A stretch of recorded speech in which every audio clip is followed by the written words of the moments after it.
Pinalayas nila ako habang duguan pa ang sinapupunan ko. Sa itaas, nagtatawanan ng asawa ko at ang kabit niyang doktor, habang ang biyanan ko ay nagbibilang ng yaman ko. Tigang na siya.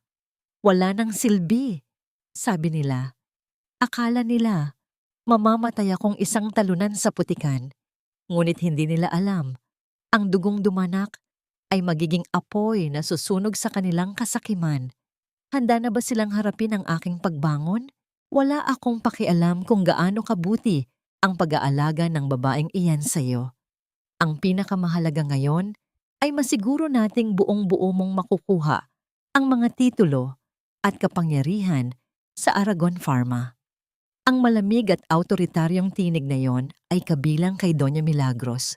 Tumagos ang mga salita mula sa awang ng pinto ng master bedroom, tuwid na tumama sa kaluluwa ng taong nasa loob.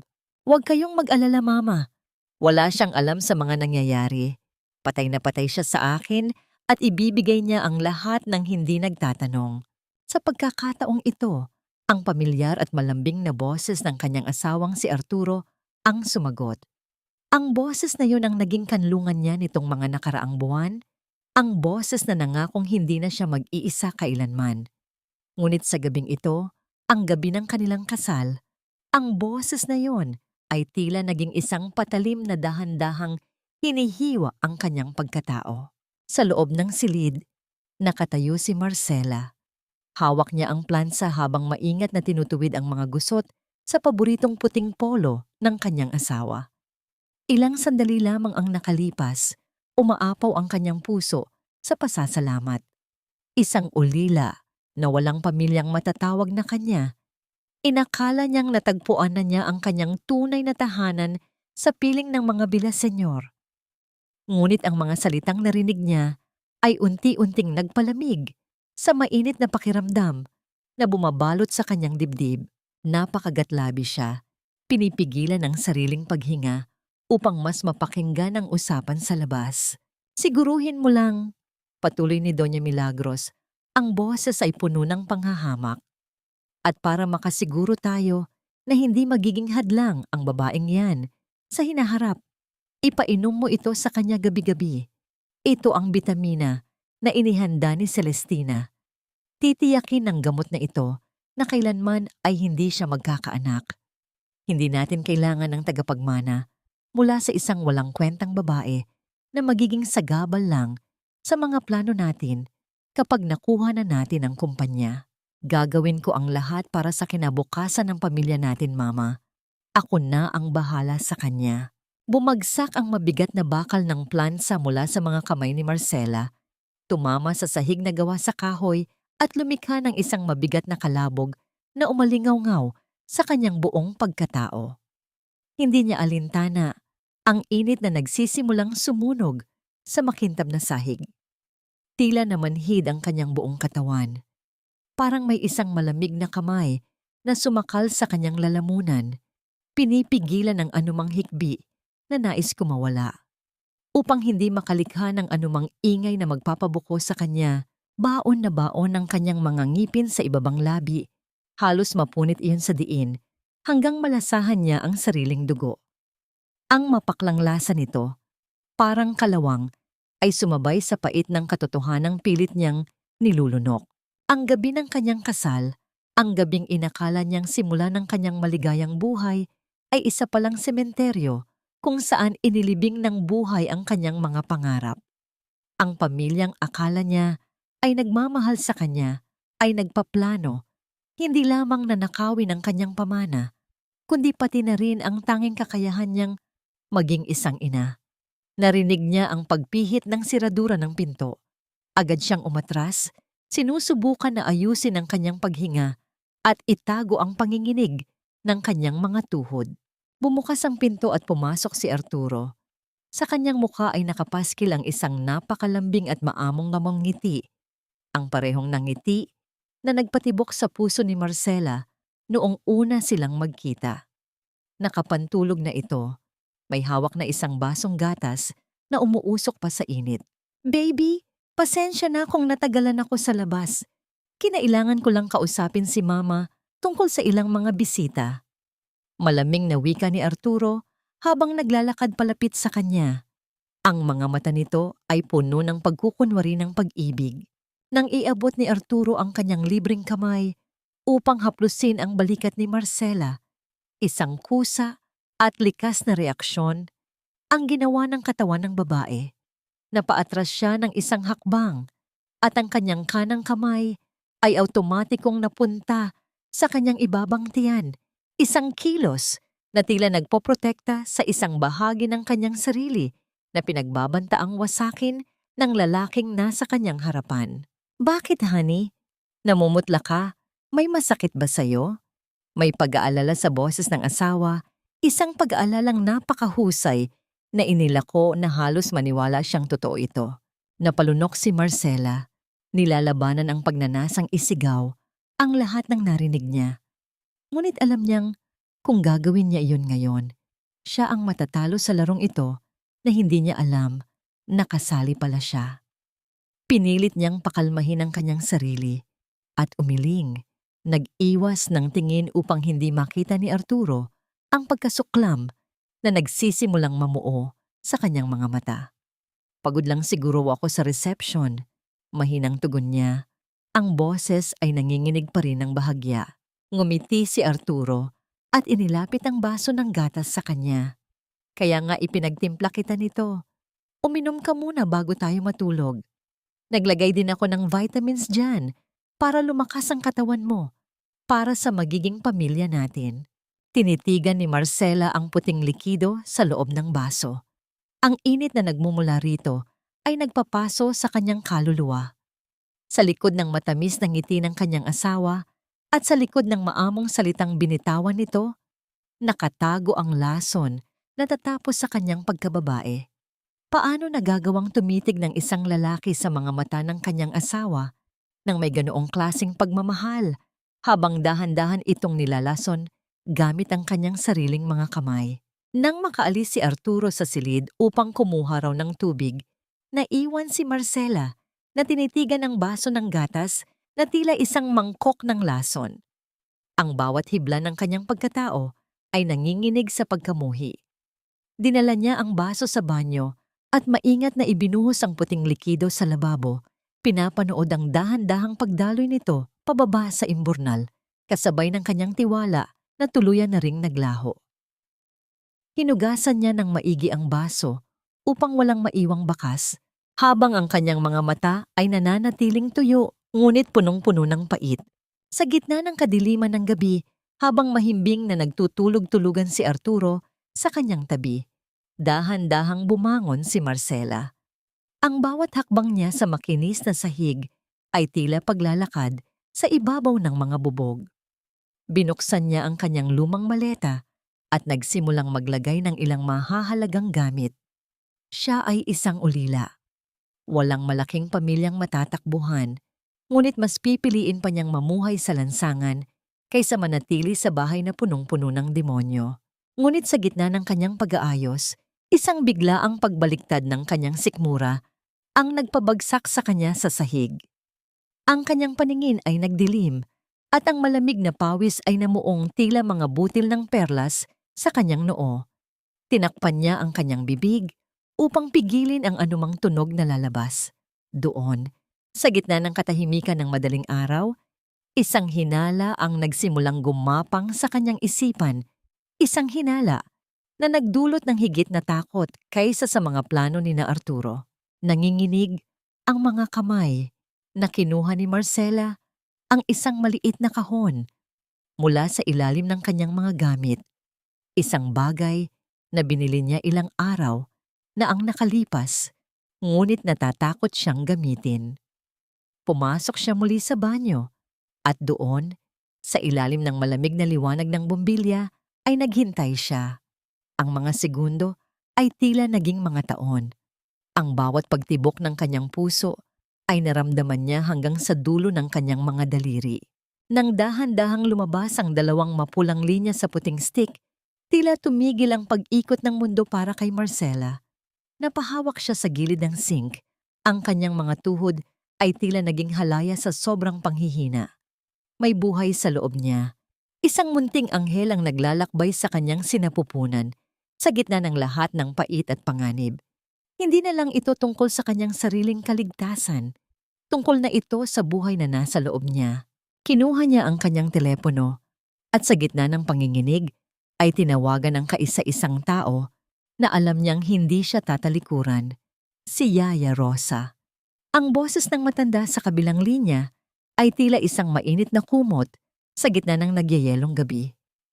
Yaya, buntis ako, bulong ni Marcela at ang mga luha na kanina pa niya pinipigil ay tuluyan ng bumuhos, nag-iiwan ng mga basang bakas sa kanyang namumutlang pisngi.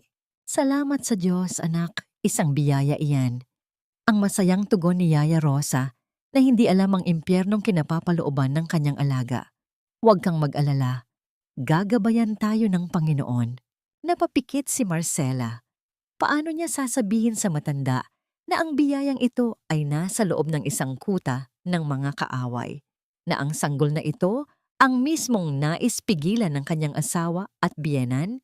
Sa sandaling iyon, ang takot ay napalitan ng isang bago at mas matinding emosyon, isang determinasyon na tanging isang ina lamang ang makakaunawa. Hindi siya aalis. Mananatili siya upang bawiin ang lahat ng kinuha sa kanya, upang protektahan ang kinabukasan ng kanyang anak. Ngunit ang kanyang pagmumuni-muni ay biglang naputol nang marinig niya ang malakas na pagpihit ng trangka ng pinto ng banyo. Ang tunog ng pagtama ng kahoy sa dingding ay tila isang kulog na bumasag sa kanyang panandaliang katahimikan. Bumukas ang pinto at doon ay nakatayo si Doña Milagros. Suot ang kanyang mamahaling satin na robe, ang mukha ay puno ng hinala, at ang mga mata ay tila sa isang buwitre na naghahanap ng biktima. Ang kanyang tingin ay agad na bumaba sa ibabaw ng sink, kung saan naroon pa rin ang pregnancy test na may 2 mapulang linya, malinaw na nagpapahayag ng katotohanang nais niyang patayin. Anong ginagawa mo rito sa dilim, Marcela? Ang malamig na tanong ng matanda habang dahan-dahang naglalakad patungo sa kinaroroonan ng test kit. Ang hangin sa loob ng banyo ay tila naglaho. Iniiwan si Marcela na hirap sa paghinga habang pinagmamasdan ang kanyang biyenan na abot kamay na ang kanyang pinakaiingatang lihim. Mabilis na ikinubli ni Marcela ang pregnancy test sa loob ng bulsa ng kanyang suot na robe bago pa man tuluyang makalapit ang kanyang biyenan. Ang kanyang palad ay tila naging kasing lamig ng marmol ng sahig, habang ang kanyang dibdib ay parang pinupukpok ng isang mabigat na martilyo sa sobrang kaba. Pinilit niyang pakalmahin ang kanyang mukha, kahit na ang bawat hibla ng kanyang kalamnan ay nanginginig sa takot. Masama lang po ang pakiramdam ko, Mama. Mukhang hindi maganda ang naging takbo ng sikmura ko mula kagabi. Mahinang tugon ni Marcela habang iniiwas ang kanyang paningin upang hindi mabasa ng matanda ang katotohanang nakatago sa kanyang mga mata. Tinitigan siya ni Doña Milagros ng matagal. Ang mga mata nito ay tila sumusuri sa bawat butas ng kanyang balat. Pagkaraan ng ilang sandali nang nakabibinging katahimikan, isang mapanuyang ngiti ang gumuhit sa mga labi ng matanda. Hindi ito ngiti ng pag-unawa, kundi ngiti ng isang mapanirang balak. Kung ganoon ay mas lalo kang dapat mag-ingat, Marcela, sabi ng matanda, habang dahan-dahang hinahaplos ang braso ng dinalaga. Ngunit ang pakiramdam nito sa balat ni Marcela ay tila isang malamig na ahas na gumagapang. Huwag mong kalilimutan na ang pamilyang Villaseñor ang nag-angat sa iyo mula sa putikan. Inampon ka namin bilang bahagi ng aming dangal kahit na wala kang maipagmamalaking pinagmulan. Malaki ang utang na loob mo sa amin, lalo na kay Arturo. Ang salitang utang na loob ay tila isang tanikala na dahan-dahang sumasakal sa leeg ni Marcela. Alam niya ang laro ng kanyang biyenan. Ito ang sining ng gaslighting. Ang sining ng pagpaparamdam sa kanya na siya ay maliit, walang halaga, at habang buhay na nakatali sa kanilang kagandahang loob na may kalakip na lason.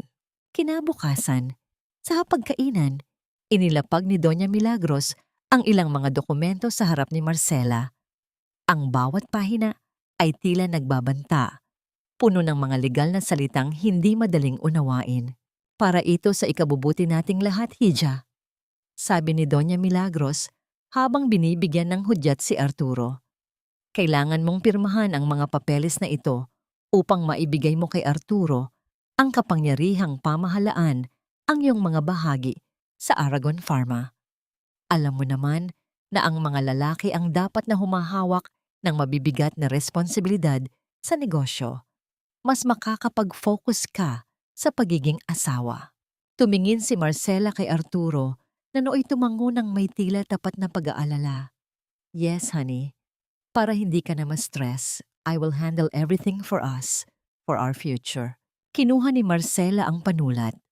Ang kanyang kamay ay tila may sariling isip habang dahan-dahang isinusulat ang kanyang pangalan. Ngunit sa likod ng kanyang maamong anyo, isang matalinong plano ang kanyang isinasagawa.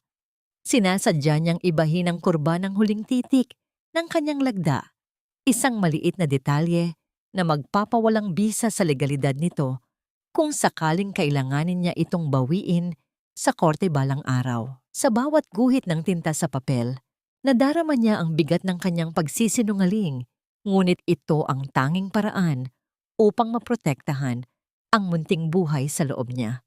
Nang sumapit ang hapon, dinala siya ni Arturo sa isang malaking pista ng pamilya. Ang buong paligid ay puno ng mga makukulay na dekorasyon. Ang amoy ng litson ay humahalo sa halimuyak ng mga bulaklak at ang ingay ng pag-uusap ng mga kamag-anak ay tila isang malabong ugong sa pandinig ni Marcela. Doon, muling ipinakita ng mga bilasenyor ang kanilang pagiging bihasa sa pagkukunwari. Kailan ba kami makakakita ng apo mula sa inyo? Tanong ng isang matandang kamag-anak habang tinitingnan ang tiyan ni Marcela nang may halong panghuhusga. Bago pa man makasagot si Marcela, agad na umakbay sa kanya si Arturo, hinahalikan ang kanyang sentido sa harap ng lahat. Huwag po ninyong madaliin ang asawa ko. Masaya na kaming dalawa at ayaw kong mapagod siya. Right, honey? Ang init ng labi ni Arturo sa kanyang balat ay tila nagdulot ng pangingilabot kay Marcela. Ang bawat haplos nito ay tila isang paalala ng lason na balak nitong ipakain sa kanya. Sa kabila ng lahat, pinilit niyang ngumiti. Kinuha niya ang kanyang pulang lipstick at muling pinahiran ang kanyang mga labi sa harap ng salamin. Ginagamit ang kulay bilang isang sandata, isang maskara ng katapangan na magtatago sa kanyang nagdurusang kaluluwa. Ngunit nang matapos ang pagtitipon at makauwi sila sa bahay, isang masarap na amoy ng sopas ang sumalubong sa kanila. Niluto ni Doña Milagros para raw sa kanyang pagod na minugang. Uminom ka nito, Marcela. Espesyal na luto ko yan para pampalakas, sabi ng matanda habang inilalagay ang mangkok sa harap niya. Habang hinihigop ni Marcela ang unang kutsara ng mainit na likido, isang biglaang pagkirot ang gumising sa kanyang ibabang tiyan. Ang sakit ay hindi katulad ng anumang naramdaman niya noon. Ito ay isang matulis at malamig na hapdi na tila isang babala mula sa kanyang sinapupunan. Napabitaw siya sa kutsara at ang kanyang paningin ay dahan-dahang lumabo habang nakikita ang mapanuring tingin ng kanyang biyenan na tila naghihintay sa isang bagay na mangyari. Ang tanging naisip ni Marcela habang hawak-hawak ang kanyang tiyan ay ang munting buhay na bago pa lamang nagsisimula. Mayroon bang inilagay ang matanda sa sopas na ito? Ang tila marahas na pagpintig ng kanyang puso ay naging kasing lakas ng isang babala sa gitna ng gabi. Nagising si Marcela sa gitna ng malamig na liwanag ng umaga. Ang kanyang katawan ay tila mabigat na parang tingga at ang kanyang isipan ay pilit na binabalikan ang bawat pangyayari kagabi. Ang kirot sa kanyang tiyan ay humupa na, ngunit ang takot na iniwan nito ay nananatiling nakabaon sa kanyang puso. Habang siya ay nakahiga, dahan-dahan niyang hinaplos ang kanyang tiyan, nagpapasalamat sa bawat pintig na nararamdaman niya. Isang hudyat na ang munting buhay sa loob niya ay lumalaban pa rin. Hindi nagtagal, bumukas ang pinto ng kanyang silid nang walang pasabi. Pumasok si Doña Milagros at sa likuran nito ay isang babaeng nakasuot ng malinis na puting Amerikana ng doktor. Ang babae ay may tindig na elegante. May mga matang tila palaging nakangiti, ngunit hindi umaabot sa kaibuturan ng kanyang pagkatao. Iha, huwag kang mabibigla. Malumanay na wika ni Doña Milagros, ang boses ay puno ang huwad na pag-aaruga. Dahil sa nangyari kagabi, ipinatawag ko ang pinakamagaling na eksperto sa fertility at maternal health. Ito si Dr. Celestina Ramos. Siya ang titiyak na magiging maayos ang lahat para sa iyo at sa inaasam nating apo. Lumapit si Dr. Celestina sa gilid ng kama ni Marcela. Ang bawat hakbang nito ay tila pinag-isipan, tahimik at kontrolado. Nang hawakan nito ang kamay ni Marcela upang damhin ang kanyang pulso, nakaramdam si Marcela ng isang matinding pangingilabot. Ang balat ng doktor ay kasing lamig ng yelo at ang paraan ng pagtitig nito sa kanya ay tila isang mangangaso na sinusuri ang kanyang huli. "Don't worry, Marcela," sabi ni Celestina sa isang malambing na tinig na humahalo sa hangin ng silid. "I'm here to help you." Sabi ni Doña Milagros, "Medyo mahina raw ang iyong kapit. We need to make sure your womb is stable enough to carry a life." Habang nagsasalita ang doktor, isang pamilyar na amoy ang nanunuot sa ilong ni Marcela. Ito ang halimuyak ng mamahaling jasmine at musk. Isang amoy na hindi niya malilimutan dahil ito ang parehong pabango na kumapit sa polo ni Arturo nang umuwi ito noong nakaraang linggo. Ang gabing sinabi nitong may mahalagang meeting siya sa labas. Ang bawat hibla ng pagkatao ni Marcela ay sumisigaw ng babala. Ngunit pinilit niyang manatiling tahimik. Ang kanyang mga mata ay nanatiling nakapako sa mukha ng doktor. Yumuko si Celestina upang ayusin ang stethoscope. At sa pagkakataong yun, dahan-dahang lumabas ang isang gintong kwintas mula sa loob ng kanyang puting coat. Ang pendant nito ay isang maliit na hugis-pusong locket na may nakaukit na letrang A. Nanigas ang buong katawan ni Marcela. Nakilala niya ang kwintas na yon. Iyon ang alahas na nakita niya sa drawer ni Arturo noong nakaraang buwan, na ayon sa kanyang asawa ay isang regalo para sa isang mahalagang kliyente ng kumpanya. "Ang ganda ng necklace niyo, Doc," mahinang wika ni Marcela. Ang boses ay tila isang kalansing ng babasaging kristal. Sandaling natigilan si Celestina bago mabilis na isinilid muli ang kwintas sa loob ng kanyang damit. Isang mapanlinlang na ngiti ang sumilay sa kanyang mga labi. "Salamat. It was a gift from someone very special." Eksaktong pumasok si Arturo sa silid, bitbit ang isang tray ng pagkain. Agad itong lumapit sa kanila at humalik sa noo ni Marcela. Isang kilos na dati ay nagpapatibok sa kanyang puso, ngunit ngayon ay nagdudulot na lamang ng matinding pagkasuklam. "I'm glad Dr. Celestina is here, honey," sabi ni Arturo habang inilalapag ang tray. "I trust her completely. Siya ang gagabay sa atin." Kinuha ni Celestina ang isang maliit na bote mula sa kanyang bag at naglabas ng isang puting tableta. Inabot niya ito kay Marcela, kasabay ng isang basong tubig na iniabot naman ni Arturo. "Uminom ka muna nito, Marcela," utos ni Celestina. "It's a specialized supplement para mapalakas ang kapit ng bata. Kailangan mong inumin ito gabi-gabi." Tumingin si Arturo sa kanya. Ang mga mata nito ay pununo ng mapanlinlang na pagsamo. "Please, honey, inumin mo na ito. It's for our baby." Naramdaman ni Marcela ang bigat ng titig ng tatlong tao sa loob ng silid. Ang bawat hininga sa loob ng kwarto ay tila naghihintay. Dahan-dahang kinuha ni Marcela ang tableta at inilagay ito sa kanyang bibig. Uminom siya ng tubig at gumawa ng kilos ng paglunok, sapat na upang maniwala silang natapos na ang kanilang gawain. Ngunit ang totoo, ang tableta ay maingat niyang itinago sa ilalim ng kanyang dila. Nang lumabas na ang tatlo sa silid at naramdaman niya ang marahas na pagdait ng trangka ng pinto sa hamba nito, Agad na iniluwan ni Marcela ang tableta sa kanyang palad. Isang matinding pait at pakiramdam ng kemikal ang nagsimulang magsunog sa ilalim ng kanyang dila. Isang lasa na tila kamatayan ng hatid. Tinitigan niya ang maliit na puting gamot sa kanyang palad habang ang kanyang puso ay tila isang sugatang ibon na nagpupumiglas sa loob ng kanyang dibdib.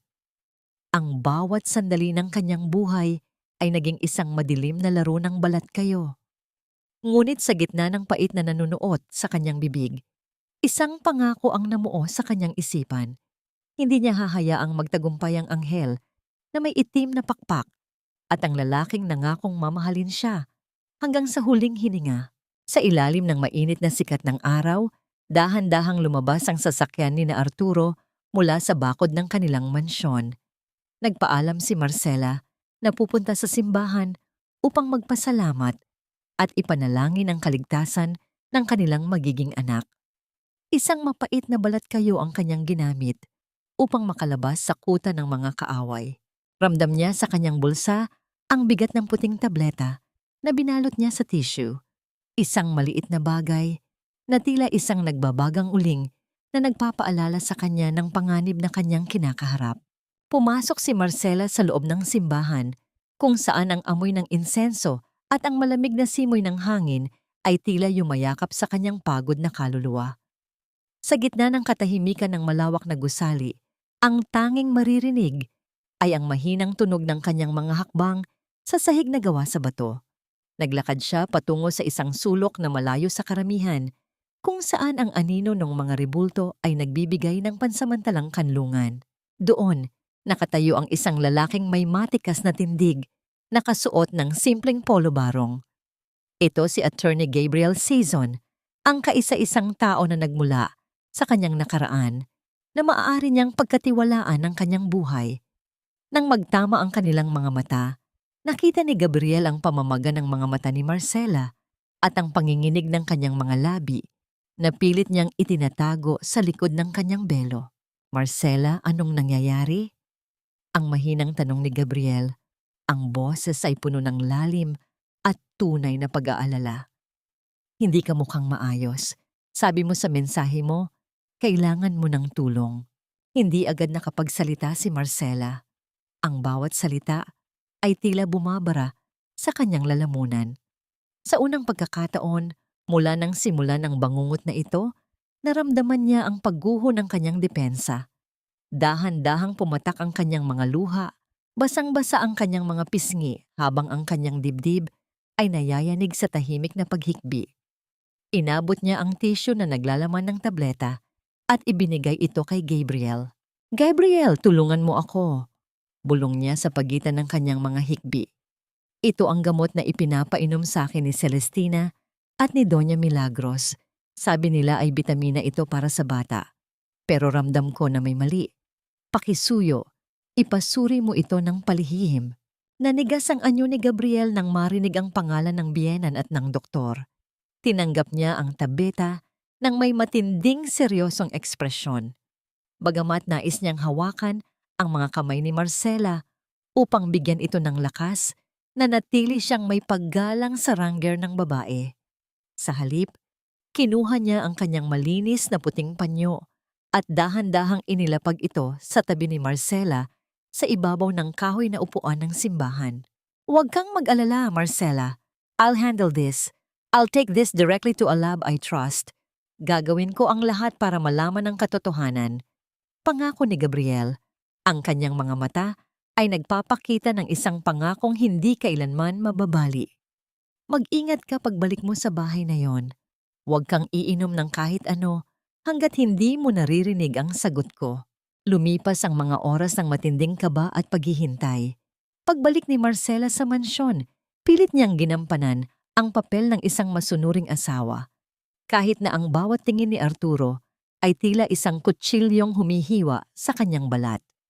Gabi na nang maramdaman niya ang marahang pagyanig ng kanyang cellphone sa ilalim ng kanyang unan. Ang liwanag ng screen ay tila isang munting sulo sa gitna ng madilim na silid. Dahan-dahang binuksan ni Marcela ang mensahe mula kay Gabriel. Habang binabasa niya ang bawat salita, Tila tumigil ang daloy ng dugo sa kanyang mga ugat. Marcela, lumayo ka sa gamot na yan. Ang resulta ng lab test ay lumabas na. Hindi yan bitamina. It is a high-dose abortifacient drug. Pinapatay nila ang bata sa loob mo ng dahan-dahan ng hindi mo nalalaman. Nabitawan ni Marcela ang telepono sa ibabaw ng kama. Biglang nanlamig ang kanyang mga kamay at tila unti-unting nilamon ng dilim ang kanyang paningin. Hindi lang pera ang nais nilang makuha. Balak nilang gawing libingan ang sarili niyang katawan. Ngunit mas matindi pa roon ang katotohanang tumagos sa kanyang dibdib. Ang lalaking kanyang pinakasalan ay hindi lamang isang manloloko, kundi isang halimaw na kayang isakripisyo ang sarili niyang dugo at laman. Sa gitna ng katahimikan ng hating gabi, isang tanong ang umalingaw-ngaw sa kanyang isipan, isang tanong na punong-puno ng poot at dusa. Hanggang saan ang kayang gawin ng isang ina upang ipaghiganti ang kanyang anak bago pa man ito makakita ng liwanag? Ang gabi ay nababalot ng isang uri ng katahimikan na tila nagbababala ng isang malakas na unos. Sa labas, ang hangin ay nagsisimulang humiyaw, umiihip ng malakas at pinapalo ang mga sanga ng puno sa bintana, habang ang mga unang patak ng ulan ay tumatama sa salamin na tila maliliit na batong ibinabato mula sa dilim. Sa loob ng marangyang mansyon ng mga Villaseñor, ang atmosfera ay kasing lamig ng isang libingan. Pumasok si Doña Milagros sa silid ni Marcela, bit-bit ang isang mangkok ng mainit na sopas. Ang usok na nagmumula rito ay may dalang kakaibang bango. Ngunit para kay Marcela, na alam na ang katotohanan, ang bawat hininga ng amoy na yon ay tila hininga ng kamatayan. Hiya, dinalan kita ng pampalakas. Ang malumanay na wika ng matanda, ngunit ang kanyang mga mata ay nananatiling matigas at walang emosyon. Alam kong hindi ka gaanong kumain kanina. Bilang minugang ko, obligasyon kong tiyakin na malakas ang pangangatawan mo. Sige na, uminom ka na para sa ikabubuti ninyo ni Arturo. Tumingin si Marcela sa mangkok. Alam niya ang nakatago sa loob niyon. Isang bahagi ng kanyang isipan ang gustong sumigaw at itapon ang mangkok sa mukha ng matanda. Ngunit ang takot ay tila nagparalisa sa kanyang mga kalamnan. Ang pagmamano at ang paggalang sa nakatatanda ay tila naging isang mabigat na kadena na nagpako sa kanya sa upuan. Busog pa po ako, Mama. Mahinang tanggi ni Marcela, habang ang kanyang mga daliri ay mahigpit na nakakapit sa kanyang robe. Huwag kang tumanggi sa biyayang inihanda ko ng may pagmamahal, Marcela. Ang boses ni Doña Milagros ay naging mas matalim, puno ng awtoridad na hindi matatanggihan. Hindi ba't sinabi mo na gagawin mo ang lahat para sa pamilyang ito? Sige na, uminom ka na. Sa ilalim ng mapanuring titig ng matanda, naramdaman ni Marcela na wala na siyang takas. Dahan-dahan niyang itinaas ang kutsara. Ang kanyang buong katawan ay sumisigaw ng babala. Ngunit sa gitna ng pagkalito at takot, nakalunok siya ng ilang kutsara bago nagawang magdahilan na kailangan niyang pumunta sa banyo. Eksaktong paglabas niya ay nakita niya si Arturo na nag-aayos ng kurbata sa harap ng salamin. Honey, may kailangan lang akong asikasuhin na emergency sa kumpanya. Kasama ko si Dr. Celestina para sa isang importanteng presentation. Baka bukas na ako makauwi, sabi nito nang hindi man lang tumitingin sa kanyang mga mata. Lumapit ito at humalik ng mabilis sa kanyang pisngi, isang halik na kasing lamig ng yelo. Nang makaalis si Arturo, nagsimulang bumuhos ang malakas na ulan. Ang tunog ng pagtama ng ulan sa bubungan ay tila isang marahas na palakpakan sa gitna ng isang trahedya. Hindi nagtagal, naramdaman ni Marcela ang isang marahas na pagkirot sa kanyang puson. Ang sakit ay nagsimula bilang isang mahinang kurot. Ngunit mabilis itong naging isang tila nagbabagang bakal na dahan-dahang hinihiwa ang kanyang kaloob-looban. Napaupo si Marcela sa sahig. Ang kanyang mga kamay ay nanginginig habang hinahanap ang kanyang telepono upang humingi ng saklolo. Ngunit ang bawat pagkilos ay nagdadala ng mas matinding dusa. Ang malamig na pawis ay bumabalot sa kanyang buong katawan habang ang kanyang paningin ay nagsisimulang maging malabo. "Mama, tulong po!" Sigaw ni Marcela sa pagitan ng kanyang mga paghinga. Narinig niya ang mga hakbang ni Doña Milagros sa labas ng pinto. Ngunit sa halip na bumukas ang pinto upang tulungan siya, narinig niya ang tunog ng pag-ikot ng susi sa siradura. Isang tuyo at malamig na tunog ng bakal na nagpapahayag na siya ay ikinulong sa loob ng sarili niyang silid. Ang matanda ay nanatiling nakatayo sa labas, walang imik, habang pinakikinggan ang paghihirap ng kanyang minugang. "Mama! Buksan niyo po ang pinto! Ang anak ko! Ang apo niyo!" Ang pagsamo ni Marcela habang kinakalos ang pinto, gamit ang kanyang mga nanghihinang daliri. Ang tunog ng kanyang mga kuko sa kahoy ay tila isang desperadong awit ng pamamaalam. Wala siyang narinig na sagot kundi ang tunog ng hangin at ulan sa labas. Sa loob ng madilim na silid, nararamdaman ni Marcela ang pagdaloy ng mainit na likido sa kanyang hita. Ang buhay na dahan-dahang lumilisan sa kanyang sinapupunan. Ang bawat patak ng dugo ay tila isang bahagi ng kanyang kaluluwa na namamatay. Nanghina ang kanyang mga braso hanggang sa tuluyan siyang bumigay at bumagsak sa malamig na sahig. Sa gitna ng sakit na halos hindi na niya kayang dalhin, marahan niyang hinaplos ang kanyang tiyan, parang isang tahimik na pamamaalam. Ang pintig ng kanyang puso, kanina'y marahas at magulo, ay dahan-dahang humupa, naging isang mahinang tibok na tila nawawala sa gitna ng katahimikan. Sa gabing iyon, habang humahagupit ang kalikasan at naghahari ang kasamaan ng tao, ang tanging natira ay ang mahina at halos hindi marinig na hikbi ng isang ina. Isang pusong wasak, iniwang walang masandalan, walang pag-asa. Habang ang anino ng kamatayan ay dahan-dahang bumabalot sa silid na naging kuta ng kanyang pagdurusa.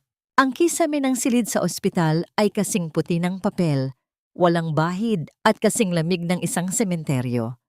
Sa bawat pagmulat ng mga mata ni Marcela, ang amoy ng gamot at antiseptiko ay tila isang paalala ng malupit na katotohanan na dahan-dahang gumagapang sa kanyang isipan. Ang kanyang katawan ay tila isang hungkag na sisidlan, walang laman, at ang bigat sa kanyang dibdib ay mas matindi pa kaysa sa anumang sugat sa pisikal na anyo. Dahan-dahang bumukas ang pinto ng silid. Pumasok si Arturo at Doña Milagros. Ang kanilang mga mukha ay tila hinulma mula sa luwad ng kapighatian. Hawak ni Arturo ang isang panyo, habang ang kanyang mga mata ay mapulang-mapula. Isang sining ng pagkukunwari na muntik ng paniwalaan ni Marcela noong una.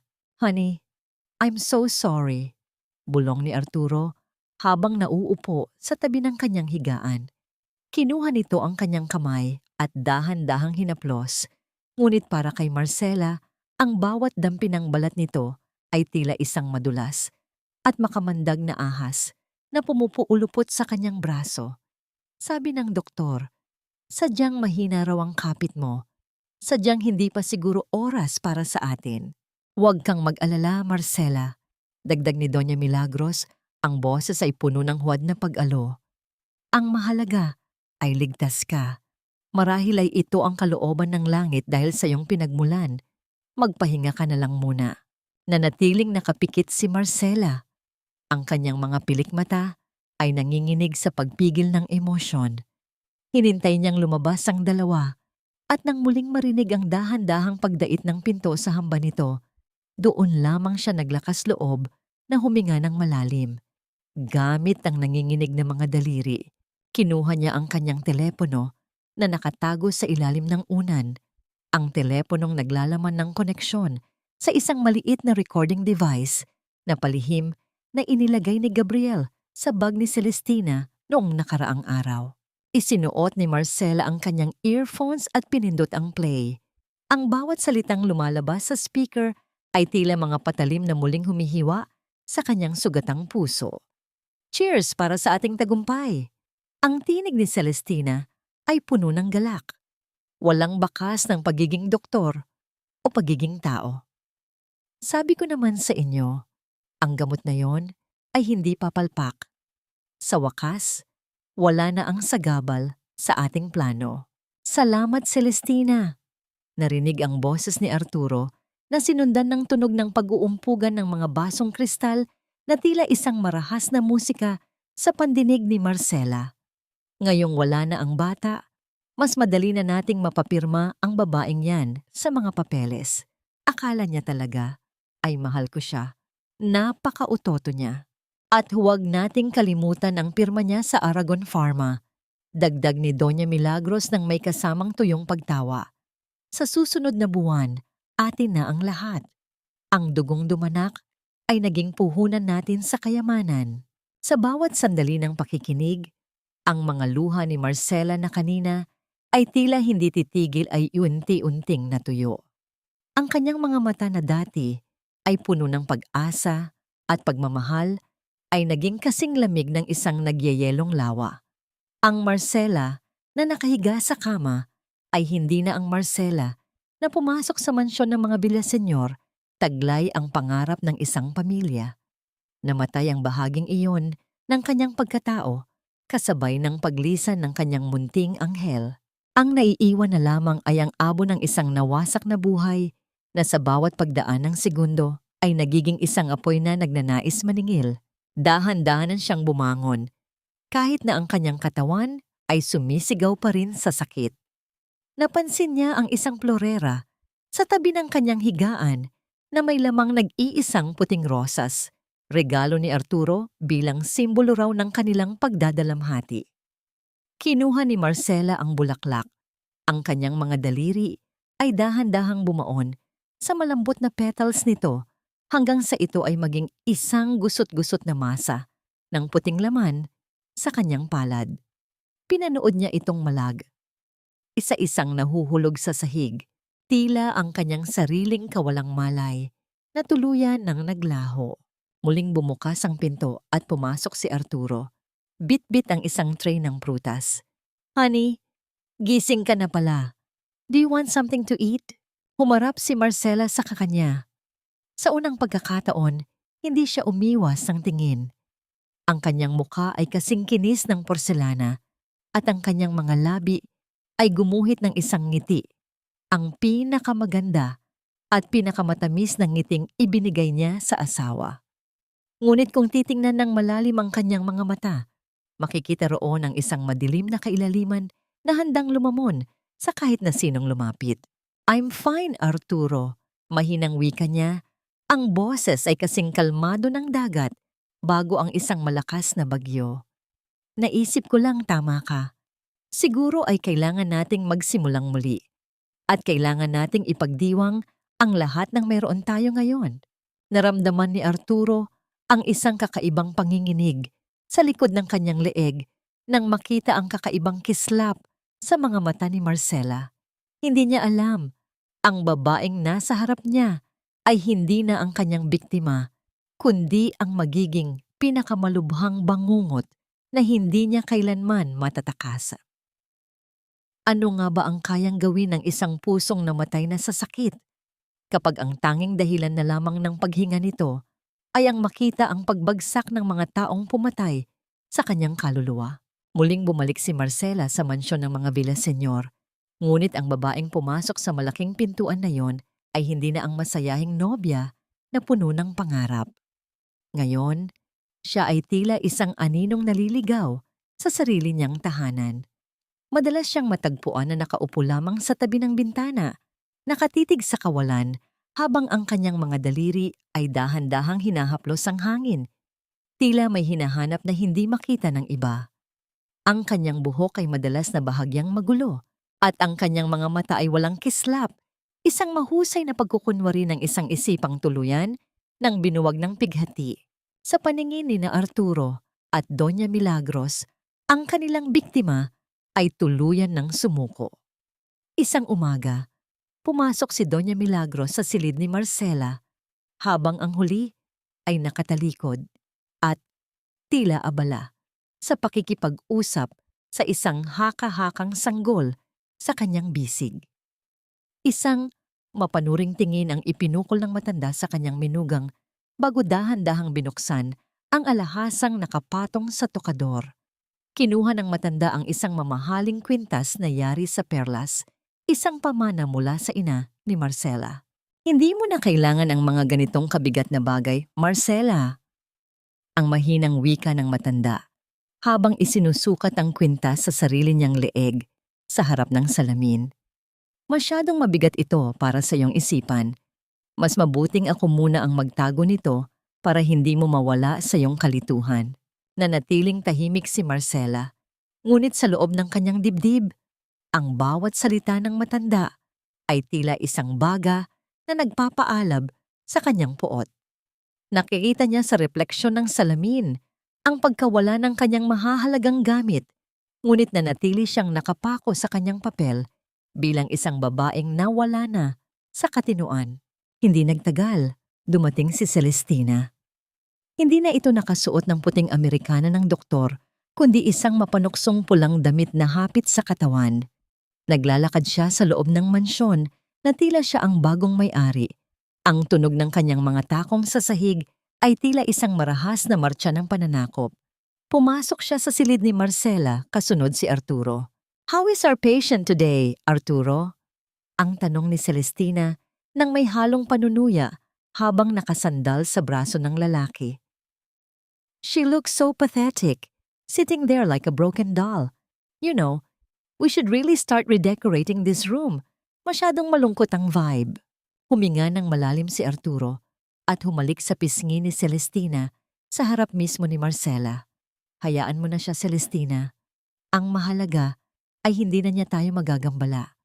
Basta siguraduhin mo lang na mananatili siyang ganyan para wala tayong maging problema sa paglilipat ng mga assets. Of course, honey. I'm her psychiatrist now, remember? Tumawa si Celestina, isang tuyo at matinis na tunog na umalingaw-ngaw sa apat na sulok ng silid. Lumapit siya kay Marcela at pilit na itinaas ang baba nito. Marcela, look at me. Masaya ka ba rito? Don't worry, we're taking care of everything for you. You don't have to think about anything else. Hindi kumibo si Marcela. Ang kanyang mga mata ay nanatiling walang buhay, ngunit ang kanyang pandinig ay matalas na itinatala ang bawat pag-amin ng kanilang kasalanan. Hindi nila alam na sa likod ng malaking retrato ng kanilang kasal na nakasabit sa dingding, isang maliit na lens ng kamera, ang tahimik na kumukuha ng bawat kilos at bawat salita ng kanilang kataksilan. Ang bawat haplos ni Arturo kay Celestina at ang bawat pangungutya nila ay nagiging bala na gagamitin ni Marcela sa tamang panahon. Nang lumubog ang araw, iniwan ni na Arturo at Celestina ang silid upang mag-dinner ng magkasama. Iniiwan ang isang tila tulalang Marcela sa dilim. Ngunit nang makasiguro siyang wala na ang sinuman, dahan-dahang tumayo si Marcela. Ang kanyang tindig ay naging tuwid at ang kanyang mga mata ay nagningning sa talino at determinasyon. Kinuha niya ang isang maliit na recorder na nakatago sa ilalim ng kanyang unan at pinakinggan ang mga boses na kanina lang ay nagpaplano ng kanyang pagbagsak. Isang marahang katok sa pinto ang nagpabalik sa kanya sa kanyang pagkukunwari. Pumasok si Doña Milagros, bit-bit ang isang pirasong papel at isang panulat. Ang mukha ng matanda ay puno ng huwad na awa, isang anyong madalas nitong gamitin upang makuha ang gusto. Marcela, anak, ang malambing na tawag nito habang nauupo sa tabi niya. Dinalhan kita nito. Ito ay isang treatment consent form. Kailangan nating pirmahan ito para mas mapabuti ang pag-aalaga sa iyo ni Dr. Celestina. It's for your own good, para hindi ka na laging nalilito. Inilapag ng matanda ang papel sa ibabaw ng lamesa. Napansin ni Marcela na ang papel ay tila blanko sa bandang itaas at ang bahagi lamang kung saan dapat ilagay ang lagda ang may marka. Alam niya ang ibig sabihin nito. Kapag pinirmahan niya ito, maaari nilang ilagay ang anumang kasunduan sa itaas, ang paglilipat ng lahat ng kanyang natitirang kayamanan o ang pagpapakulong sa kanya sa isang institusyon habang buhay. Sige na, Hija. Isipin mo ang katahimikan ng iyong isipan. Isipin mo ang ikabubuti ng pamilya. Patuloy na pag-udyok ng matanda habang dahan-dahang iniaabot ang panulat sa nanginginig na kamay ni Marcela. Tinitigan ni Marcela ang blangkong papel sa kanyang harapan. Ang bawat hibla ng kanyang pagkatao ay nagnanais na punitin ang dokumentong yon. Ngunit alam niyang kailangan niyang maghintay. Sa gitna ng katahimikan ng gabi, ang tanong ay umalingaw-ngaw sa kanyang isipan. Hanggang kailan niya kayang panindigan ang papel ng isang baliw bago siya tuluyang lamunin ng sarili niyang galit? At ano ang gagawin niya sa panulat na hawak niya ngayon? Pipirma ba siya tungo sa kanyang sariling kapahamakan o gagamitin niya ito upang simulan ang pagguho ng kanilang kaharian? Sa ilalim ng malupit na titig ni Doña Milagros, tila naging kasing bigat ng isang bulto ng bakal ang panulat sa kamay ni Marcela. Ang bawat segundo ng katahimikan sa loob ng silid ay punong-puno ng tensyon na tila isang mahigpit na pising malapit ng maputol. Pilit na pinanatili ni Marcela ang kanyang maskara. Ang maskara ng isang babaeng nawawala sa sarili. Ang mga mata ay nakatingin sa kawalan habang ang kanyang mga daliri ay nanginginig sa ibabaw ng blangkong papel. Sige na, Hija. Isang pirma lang at matatapos na ang lahat ng gulo sa isip mo. Muling udyok ng matanda. Ang kanyang tinig ay kasing tamis ng pulot, ngunit kasing pait ng laso ng dulo. Dahan-dahang idinampi ni Marcela ang dulo ng panulat sa papel. Isang espesyal na tinta ang dumadaloy mula rito. Isang teknolohiyang ibinigay ni Gabriel sa kanya noong huling pagkakataon na sila ay nagkita. Mukhang karaniwang asul na tinta ito sa paningin ng sinuman, ngunit sa loob ng 48 oras, ang bawat guhit ay maglalaho na tila bula, na mag-iiwan sa papel na kasing linis ng dati. Sa pamamagitan ng nanginginig na mga kamay, isinulat niya ang kanyang pangalan, Marcela Aragon Villaseñor. Ang huling titik ay bahagyang kumurba, isang lihim na hudyat na tanging siya at ang kanyang abogado lamang ang nakakaalam. Nang matapos ang huling guhit, mabilis na kinuha ni Doña Milagros ang papel mula sa kanyang harapan. Ang kislap ng kasakiman sa mga mata ng matanda ay hindi maitatago ng kahit anong balat kayo. Mabuting bata. Ngayon, magpahinga ka na. Hayaan mo kaming mag-ayos ng lahat para sa'yo. Paglabas ng matanda, pumasok si Arturo na may dalang malapad na ngiti. Kinuha nito ang dokumento at hinalikan ang bahaging may lagda ni Marcela. Thank you, honey. You don't know how much this means to us. Mapoprotektahan ko na ang Aragon Pharma mula sa mga taong gustong kumuha nito sa atin. Tiningnan ni Marcela ang kanyang asawa, ang lalaking nangako sa harap ng altar na poprotektahan siya. Ngunit ngayon ay nagdiriwang dahil sa pag-aakalang nakuha na nito ang huling sentimo ng kanyang pagkatao. Isang mapait na ngiti ang sumilay sa mga labi ni Marcela bago siya muling humiga at tumalikod, nagpapanggap na muling nilamon ng dilim ng kanyang isipan. Nang sumapit ang hating gabi, nang ang buong mansyon ay nababalot na ng katahimikan at tanging ang pagaspas ng mga dahon sa labas ang maririnig, dahan-dahang bumangon si Marcela. Gamit ang isang madilim na shawl upang takpan ang kanyang katawan, lumingon siya sa paligid bago lumabas sa pintuan ng hardin. Sa dulo ng madilim na pasilyo, malapit sa kuta ng mga puno ng mangga, isang matangkad na anino ang naghihintay. Ito si Gabriel. Sa gitna ng malamig na simoy ng hangin, ang kanyang anyo ay tila isang matatag na pader na handang sumalo sa anumang unos. Nang makita si Marcela na papalapit, agad siyang humakbang patungo rito, ngunit nanatili ang kanyang respeto sa pamamagitan ng pagpapanatili ng isang maingat na distansya. Gayunpaman, ang lalim ng pagmamahal at pag-aalala sa kanyang mga mata ay sapat na upang maramdaman ni Marcela ang init na matagal nang nawala sa kanyang buhay. Nagawa mo ba, Marcela? Mahinang tanong ni Gabriel. Ang boses ay kasing hina ng isang bulong ngunit puno ng awtoridad. Pumirma na ako, Gabriel. Nakuha na ni Arturo ang papel. Tugon ni Marcela habang ang kanyang mga balikat ay dahan-dahang bumabagsak dahil sa pagod at tensyon. Sigurado ka bang ligtas ang mga assets ko? Huwag kang mag-alala. Habang inaakala nilang hawak na nila ang kapangyarihan, nailipat ko na ang lahat ng mahahalagang ari-arian mo sa isang secret trust fund na ikaw lang ang may access. Paliwanag ni Gabriel. Napansin niya ang bahagyang panginginig ni Marcela dahil sa lamig ng gabi. Nang walang pag-aalinlangan, hinubad ni Gabriel ang kanyang suot na coat at maingat na ipinatong ito sa mga balikat ni Marcela.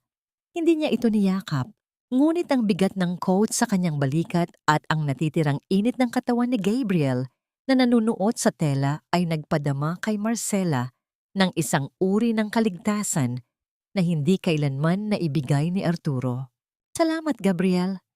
Ikaw na lang ang tanging pinagkakatiwalaan ko, sabi ni Marcela habang nakatingin sa mga mata ng lalaki. Sa sandaling iyon, ang katahimikan sa pagitan nila ay hindi nakakabingi, kundi puno ng isang uri ng ugnayan na higit pa sa salita. Isang pangako ng katapatan sa gitna ng kataksilan. Hihintayin ko ang hudyat mo, Marcela. Konting tiis na lang, bulong ni Gabriel bago dahan-dahang umatras sa anino ng mga puno. Bumalik si Marcela sa kanyang silid, bit-bit ang amoy ng pabango ni Gabriel sa kanyang balikat. Isang amoy ng kalinisan at katapatan. Ngunit nang pumasok siya sa loob, nagulat siya nang makitang bukas ang lahat ng ilaw.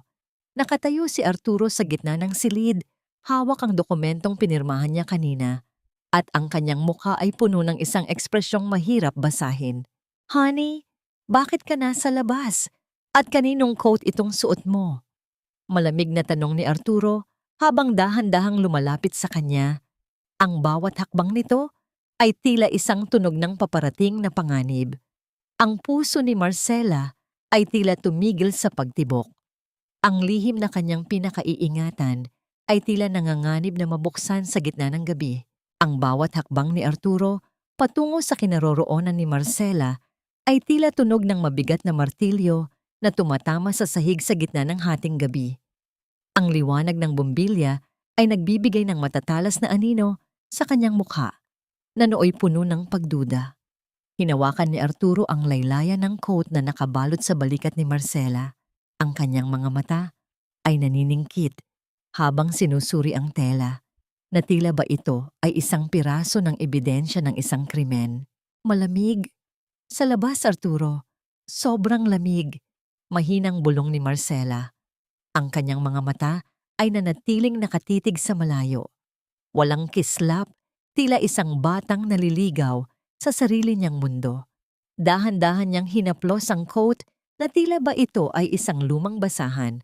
May nakita akong coat sa laundry area kanina. Kinuha ko. Ang hirap kasing huminga sa loob. Gusto kong makita ang mga bituin.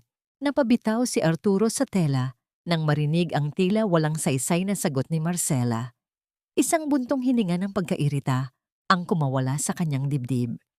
Sa kanyang isipan, ang babaeng nasa harap niya ay wala ng kakayahang magsinungaling o gumawa ng anumang matalinong hakbang. Itinuring na lamang niya ang presensya ng coat bilang isa sa mga kakaibang kilos ng isang taong nawawala na sa katinuan.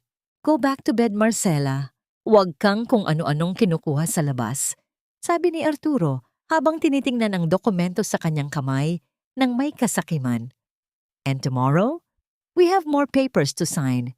Don't make this difficult for me.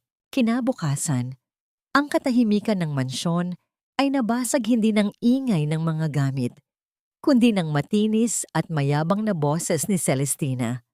Nakatayo siya sa gitna ng sala, nakasuot ng isang mamahaling damit, habang may hawak na brochure ng isang bagong modelong sasakyan.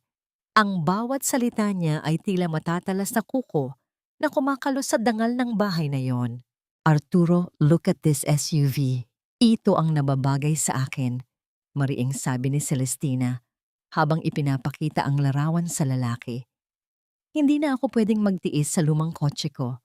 I am a doctor, and I am the one taking care of your wife. I deserve this, don't you think? Napansin ni Marcela na nooy nagkukunwaring abala sa pagdidilig ng mga tuyong dahon sa pasilyo. Ang pagbabago sa mukha ni Doña Milagros. Ang matanda ay nakaupo sa kanyang paboritong silya at ang kanyang mga daliri ay mahigpit na nakakapit sa hawakan nito hanggang sa mamuti ang kanyang mga buko-buko. Ang kasakiman ni Celestina ay nagsisimulang maging isang tinik sa lalamunan ng matanda. Masyadong malaking halaga yan, Celestina. Malamig na singit ni Doña Milagros. Hindi pa natin ganap na naililipat ang lahat ng pondo mula sa Aragon Pharma. We need to be careful. Hindi pwedeng gasta lang tayo ng gasta. Wait, are you questioning me now, Doña Milagros? May halong paghahamon na sagot ni Celestina. Kung wala ako, hindi niyo makukuha ang mga pirma ni Marcela. I am the key to everything here. Huwag niyo akong tratuhin na parang katulong. Habang nagtatalo ang dalawang babae, si Marcela ay tahimik na nagpatuloy sa kanyang gawain. Hindi nila alam na sa loob ng kanyang bulsa ay merong isang maliit na folder na naglalaman ng mga dokumentong nakuha ni Gabriel. Ito ang ebidensya ng nakaraan ni Celestina, ang mga reklamo ng malpractice at ang katotohanang matagal na palang binawi ang kanyang lisensya bilang doktor dahil sa isang ilegal na operasyon sa ibang bansa. Isang maling galaw lamang ni Celestina at ang kanyang buong pagkatao ay maglalaho sa harap ng batas. Nang sumapit ang hapon, nang makaalis si Arturo upang ayusin ang ilang mga transaksyon, naiwan si Celestina na abala sa pag-aayos ng kanyang mga gamit sa kwarto. Pumasok si Marcela sa silid ng napakatahimik, tila isang anino na hindi naglalabas ng anumang tunog. Nakita niya ang cellphone ni Arturo na naiwan sa ibabaw ng lamesa at sa tabi nito ay ang bag ni Celestina. Isang ilaw mula sa screen ng cellphone deck ni Arturo ang kumuha sa atensyon ni Marcela. Dahan-dahan niyang nilapitan ito at binasa ang mensaheng kakarating lang mula sa numero ni Celestina. Ang bawat salita sa mensahe ay puno ng banta at dumi. If you don't buy me that car today, Arturo, I will tell Marcela's lawyer everything about the pills we've been giving her. Huwag mo akong subukan. I can destroy you as fast as I built you. Naramdaman ni Marcela ang marahas na pagpintig ng kanyang puso. Hindi dahil sa takot, kundi dahil sa isang uri ng malamig na katuwaan. Ang bawat bahagi ng plano ng kanyang mga kaaway ay nagsisimula ng magkawatak-watak dahil sa sarili nilang kasakiman. Ang ugnayan ni Arturo at Celestina ay tila isang bahay na gawa sa baraha na sa isang malakas na ihip ng hangin ay tuluyan ng guguho. Hinarap ni Marcela ang kanyang sarili sa salamin sa loob ng silid. Ang kanyang mga labi ay hindi ngumiti, ngunit ang kanyang mga mata ay nagningning sa isang uri ng talino na tila isang nagbabagang apoy. Ang panahong siya ang biktima ay tapos na. Ang tanging kailangan na lamang niya ay ang tamang pagkakataon upang bitawan ang huling alas na hawak niya. Isang alas na hindi lamang kukuha sa kanilang kayamanan, kundi kukuha rin sa bawat hininga ng kanilang kalayaan. Paano nga ba ang pakiramdam ng isang asawa kapag ang babaeng itinuring niyang anghel na tagapagligtas ay siya palang magiging mitya ng kanyang sariling kamatayan sa harap ng batas? Ang mansyon ng mga Villaseñor ay nagliliyab sa liwanag ng mga kristal na chandelier.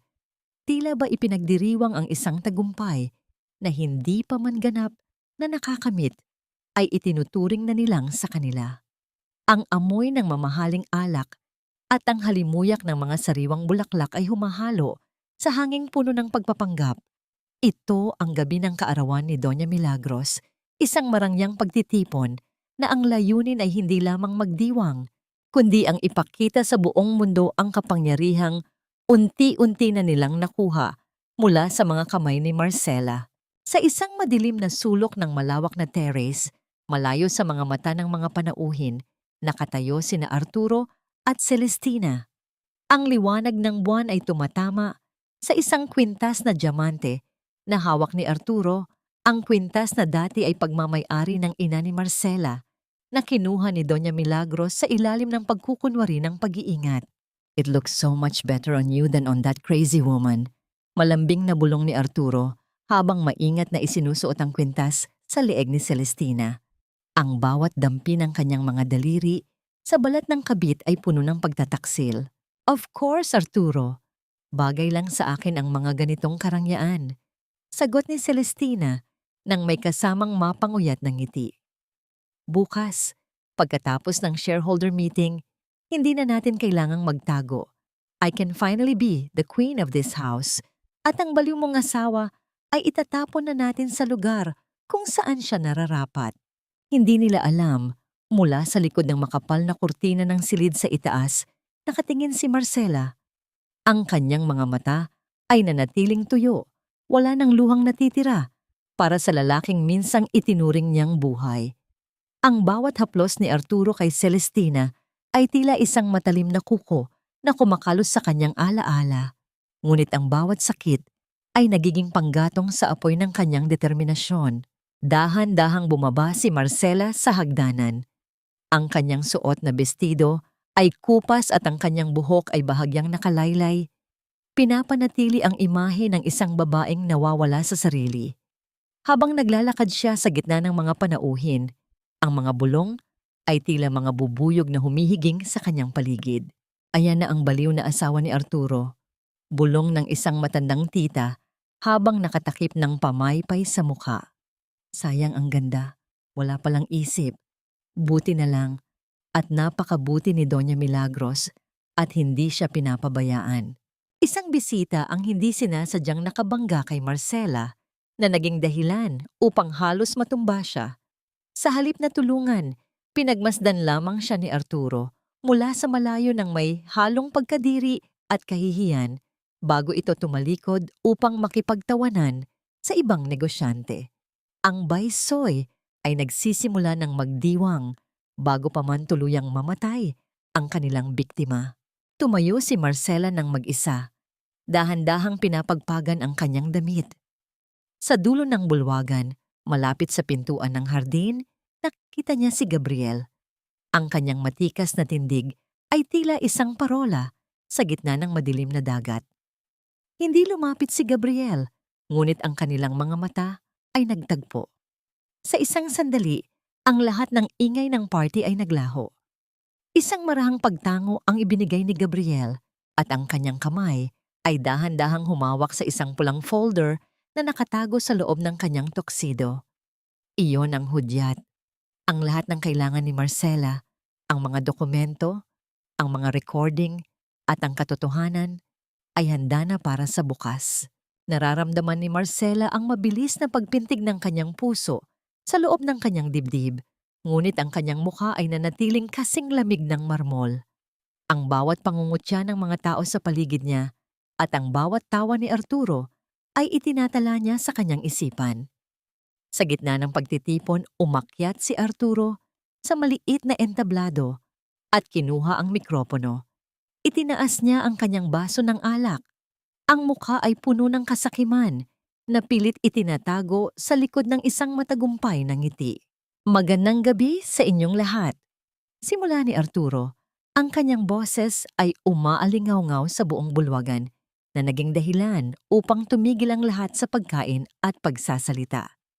"Ibinabalita ko sa inyong lahat na bukas, sa gaganaping shareholders meeting ng Aragon Pharma ay mayroong isang napakalaking pagbabagong magaganap. Isang desisyon na magtatakda ng bagong yugto sa kasaysayan ng ating pamilya at ng ating kumpanya.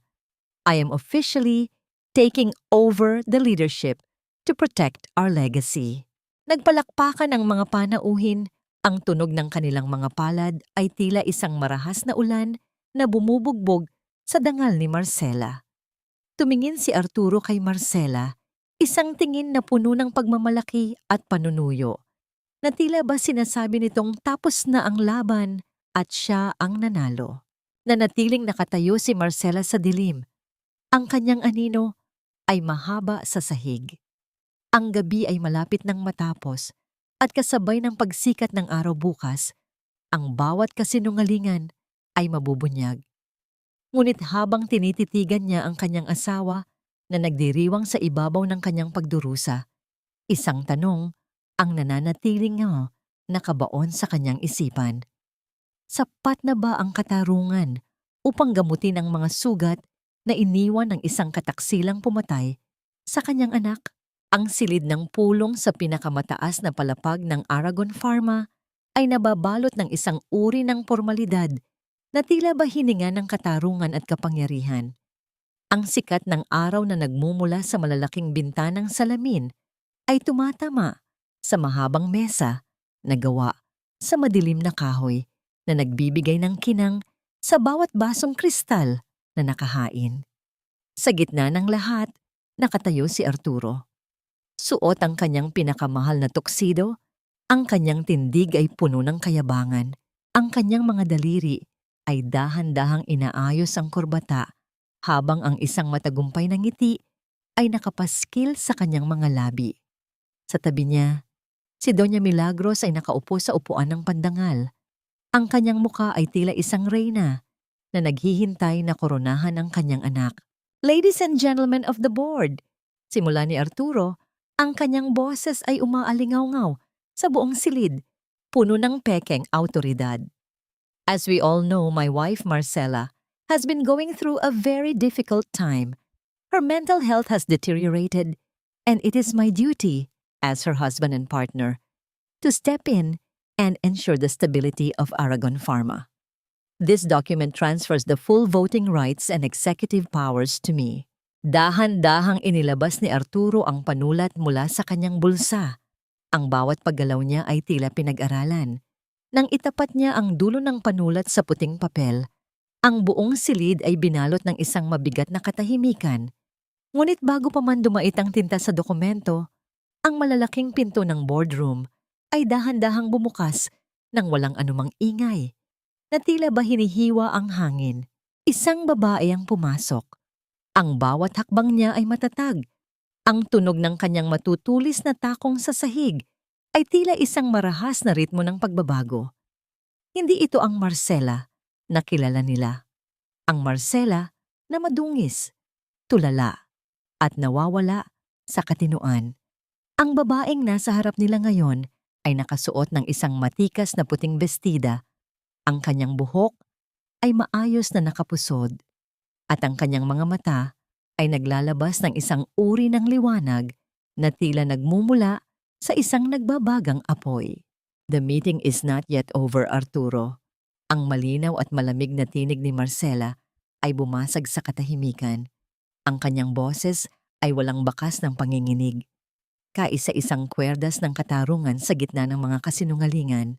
Nabitawan ni Arturo ang kanyang panulat na gumulong sa ibabaw ng mesa bago tumama sa sahig ng may tuyong tunog. Ang kanyang mukha ay nawalan ng kulay, naging kasing puti ng papel na nasa harap niya. Si Doña Milagros naman ay napahawak sa kanyang dibdib. Ang kanyang mga labi ay nanginginig sa gulat at galit. "Marcela, anong ginagawa mo rito? You're sick. Guard, ilabas siya!" Sigaw ni Arturo. Ang kanyang boses ay pumiyok sa takot. "I am not sick, Arturo. I was just observing how far your greed could go," sagot ni Marcela habang dahan-dahang naglalakad patungo sa unahan. Sa likuran niya, pumasok si Attorney Gabriel Sison, bitbit ang isang pulang folder. Ang kanyang matikas na tindig ay nagsisilbing panangga ni Marcela laban sa bawat masamang tingin ng mga Villaseñor. "Attorney Gabriel, what is the meaning of this?" Tanong ng isa sa mga board members nang may halong pagkalito. Hindi sumagot si Gabriel, sa halip ay dahan-dahan niyang inilabas ang isang maliit na kagamitang elektroniko at ikinabit ito sa malaking screen ng boardroom. Ang bawat segundo ng paghihintay ay tila isang habang buhay na dusa para kay Arturo. Pagkaraan ng ilang sandali, ang buong silid ay napuno ng mga boses na tila nagmumula sa kabilang mundo. Ang boses ni Arturo at Celestina na nagtatawanan Habang pinaplano ang pagpapainom ng lason kay Marcela, ang malinaw na tinig ni Doña Milagros na nag-uutos na gawing sementeryo ang sinapupunan ng kanyang sariling menugang. Ang bawat salita ng kanilang pagtataksil ay umalingaw-ngaw sa apat na sulok ng silid, tila mga patalim na tumatama sa bawat taong nakikinig. Cheers para sa ating tagumpay! Sa wakas, wala na ang bata. Ang huling bahagi ng recording ni Celestina ay tila isang kulog na yumanig sa konsensya ng lahat, maliban sa mga salarin. Sa gitna ng kaguluhan, inilabas ni Gabriel ang mga dokumentong nagpapatunay sa mga pekeng transaksyon ni Arturo at ang katotohanang matagal nang binawi ang lisensya ni Celestina bilang doktor. Ang bawat ebidensya ay tila isang pako na ibinabaon sa kabaong ng ambisyon ng mga Villaseñor. "You monster!" sigaw ng isang board member habang nakatingin kay Arturo nang may matinding pagkasuklam. Laos si Arturo patungo kay Marcela. Ang kanyang muka ay tila isang halimaw na nawalan ng kontrol. Itinaas niya ang kanyang kamay, nais na saktan ang babaeng nagpabagsak sa kanya. Ngunit bago pa man ito dumapo, mabilis na humarang si Gabriel. Sa isang malakas na pagpihit at pagtulak, natumba si Arturo sa sahig.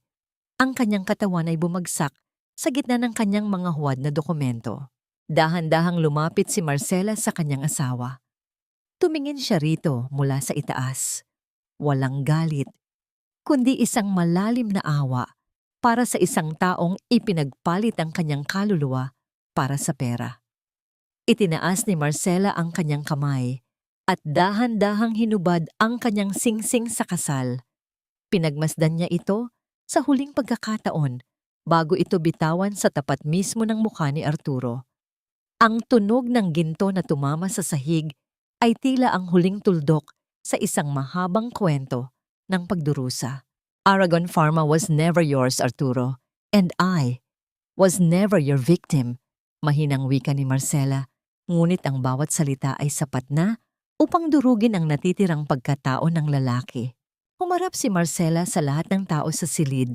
Ang kanyang tindig ay kasing tikas ng isang reyna na muling nabuhay. Ang kanyang mga mata ay nagtagpo sa mga mata ni Gabriel na nooy nakatayo sa tabi niya, handang sumalo sa kanya sa anumang sandali. Sa gitna ng kaguluhan at kahihiyan ng mga Villaseñor, naramdaman ni Marcela ang isang uri ng kapayapaan na matagal nang nawala.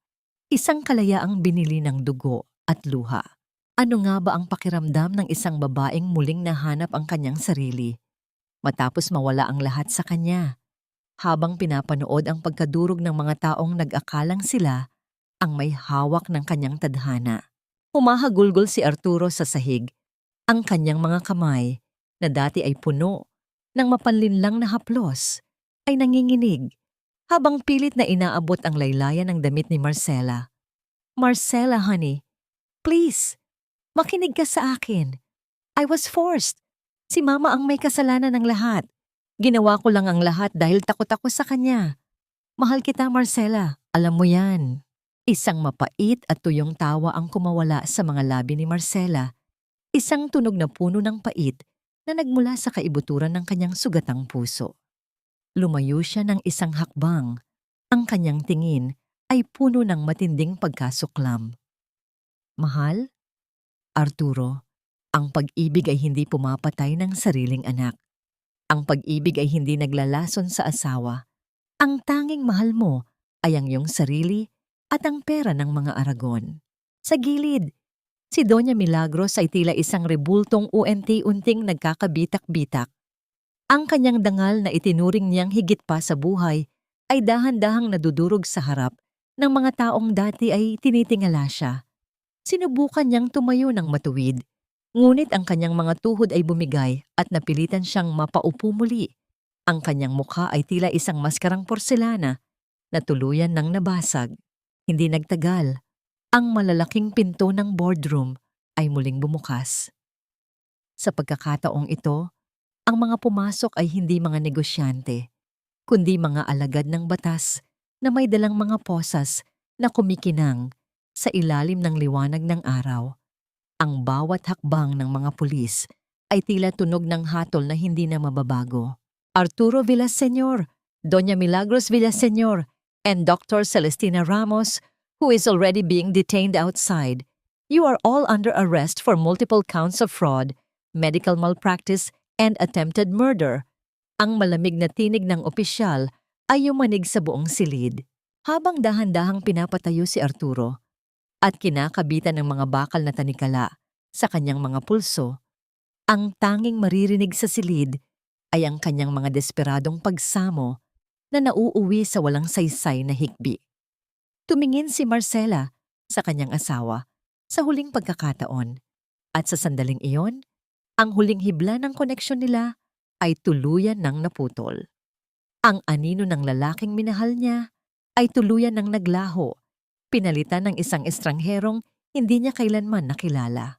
Inilagay ni Gabriel ang kanyang kamay sa likod ni Marcela, hindi upang itulak siya, kundi upang iparamdam na naroon siya, isang matatag na sandigan sa gitna ng gumuguhong mundo. Naramdaman ni Marcela ang init ng palad ni Gabriel at sa unang pagkakataon, sa loob ng maraming buwan, nakaramdam siya ng isang uri ng kapayapaan na hindi kailanman naibigay ng marangyang mansyon ng mga Villaseñor. Dahan-dahang lumabas si Marcela sa silid, kasunod si Gabriel. Habang naglalakad sila sa mahabang pasilyo ng Aragon Pharma, ang bawat empleyado ay nakatitig sa kanya ng may paghanga at respeto. Ang babaeng inakala nilang baliw ay ang siyang muling nagligtas sa kanilang kumpanya. Nang makarating sila sa labas ng gusali, sinalubong sila ng isang banayad na simoy ng hangin. Huminto si Marcela at tumingin sa malayo, sa abot tanaw kung saan ang langit ay nagsisimula ng magkulay kahel. Ang bigat sa kanyang dibdib ay tila dahan-dahang nababawasan, ngunit sa bawat paghinga niya, naroon pa rin ang kirot ng pagkawala ng kanyang anak, isang sugat na kailanman ay hindi tuluyang maghihilom. Tapos na, Marcela, you are finally free. Mahinang bulong ni Gabriel habang nakatayo sa kanyang tabi. Tumingin si Marcela kay Gabriel, ang kanyang mga mata ay nangingilid sa luha. Free? Oo, Gabriel, pero ang kalayaan ba ay sapat na para burahin ang bawat gabing naranasan ko ang impyerno sa kamay ng mga taong itinuring kong pamilya? Ang tanong ni Marcela ay nanatiling nakabitin sa hangin, isang dayidiyit na alaala ng isang trahedyang hindi matatapos sa pagkakulong ng mga salarin. Sa kabila ng tagumpay, ang bawat tibok ng puso ni Marcela ay nagpapaalala sa kanya na ang paghihiganti ay isang panandaliang lunas lamang at ang tunay na laban para sa kanyang kapayapaan ay nagsisimula pa lamang. Ang loob ng selda ay malamig, kasing lamig ng budhi ng taong nakakulong dito. Ang liwanag na nagmumula sa maliit na rehas sa itaas ay tumatama sa mukha ni Arturo na nooy wala ng bakas ng dating kakisigan. Ang kanyang mga kuko ay madumi. Ang kanyang suot na kulay kahel na uniforme ay gusot-gusot at ang kanyang mga mata ay tila dalawang hungkag na butas na puno ng kawalan ng pag-asa.